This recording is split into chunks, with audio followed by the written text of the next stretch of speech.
the American dream is at stake, and we need millennials to get involved and to care that what these women are trying to do from an ideology perspective is regressive, not only economically, but you look at it from a cultural perspective. You know, how do you have people burning the American flag, our cities burning? You know, this is not the America that I want for my future, and it shouldn't be the America that any young person wants for the future for their children or grandchildren. So it's incredibly important to get involved now. We all want the American dream, and we need to preserve it. They taught us the values of hard work, liberty, to love this country unapologetically. Our dad is a beekeeper and just had so many different things out in the countryside, and it was just such a sweet, We grew up selling honey, but really it was teaching us, again, entrepreneurship, small business, self-reliance, and that we're the ones that need to put in the hard work to get what we want. So you just had an amazing night showing up at night one for the RNC. Tell us about how that came about. Yeah, it was a little unexpected. You know, we went down and we filmed, my sister and I filmed this for the campaign, and, you know, we were just kind of anticipating what night it would have been used for and things like that. So it was such a cool surprise. My whole family and I, we were just in the living room, and we see ourselves on TV. So it was really cool. It was an honor to be on the first night, especially with all, you know, some amazing speakers. And, you know, we look forward to, I think we'll be featured a few other times. And, you know, it's fun to be a part of the re-election efforts for the president. Absolutely. And so obviously you are just coming off of a really huge congressional campaign that you mounted in Illinois. What inspired you to run and get involved in politics? Yeah, so just a little bit of my story. So I was born and raised outside of Chicago in a really small town. My mom is from Guatemala. My dad is a small business owner outside of Chicago. And, you know, I grew up just in a very, you know, middle class type of not only home, but also this area. I mean, most of Illinois outside of the city is more suburban, rural. And you know, I've always had such a profound love for the country and free enterprise. I come from a family of small business owners, so the economy and small business has always been really part of my platform, a lot like yours.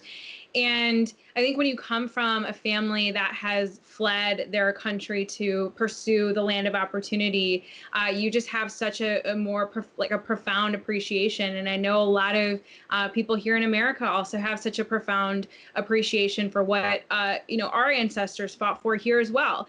And I saw this rise of the far left, these young women, people like AOC and the Squad, growing on their side. And I looked at the Republican and the conservative movement, and, you know, there wasn't a whole lot of, you know, young, diverse voices that, you know, could, I think, make a huge difference when we talk about growing the base, but also from just a fresh new ideas and new perspective way of looking at things. Really, that's what drove me to want to run for Congress, because I saw this rhetoric and the policy of the far left and thought that, you know, there needs to be a counter voice to that. I saw it here happening in my home district, and I didn't want that for not only the rest of the country, but I felt this need to step up here. And why do you think it's so important for young people in particular to get involved in politics right now? Yeah, so, you know, 2020 is, I think, arguably the most important election of our lifetime. And as you see this growing far left, this young millennial wing in Congress talking about communism, talking about socialist ideas, I mean, this is very real. And the America that they want to create is not the same America that you know, our family came to, that our founders and our vets have fought for. You know, that the American dream is at stake, and we need millennials to get involved and to care that what these women are trying to do from an ideology perspective is regressive, not only economically, but you look at it from a cultural perspective.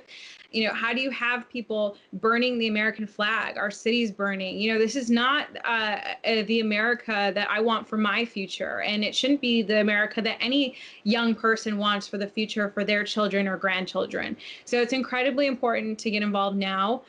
We all want the American dream, and we need to preserve it. What do you think is the best way for people like us who are, concerned about the country, concerned about the certain type of leadership that, has been rising up and coming into play? What can we do? Yeah, I think, number one, first of all, you ran for Congress, and that was incredible. I don't think people, and I don't want to speak for you, but I don't think, running for Congress was never in my, when I looked at what my life Yeah, was, it wasn't in the plans. yeah, not in the plan at all. Yeah. It was, it's a huge risk to put yourself out there, not only in a hugely contentious environment in the political space, but just what politics has become today. It's also a lot of work. It's very hard. It's emotionally and, mentally draining, but it's also incredibly rewarding. But it's not something that, I ever expected to do. So, but we all have to step up. And so I would say, number one, step up and run for local office. I mean, I think at the most local level, it's incredibly important to have a seat at the table and to really empower and be a voice for the conservative movement. But, if people don't want to run, I always say get involved from a grassroots perspective. Register voters, help out other candidates, things like that just get involved in the political space. Because I think a lot of people sometimes, we just kind of live our lives and just think that, this is somebody else's war to fight. But I think it's becoming so personal to everybody now that I think this is the opportunity for people to get involved now more than ever. Absolutely. And what are you seeing in Illinois in relation to, as we kind of slide into just, the last, few months left of the presidential election, as we kind of barrel right into November? What are you seeing, around where you live? So I think, my district in particular went for Trump by 4 points in 2016. And, our state has notoriously been so mismanaged by poor Democrat leadership.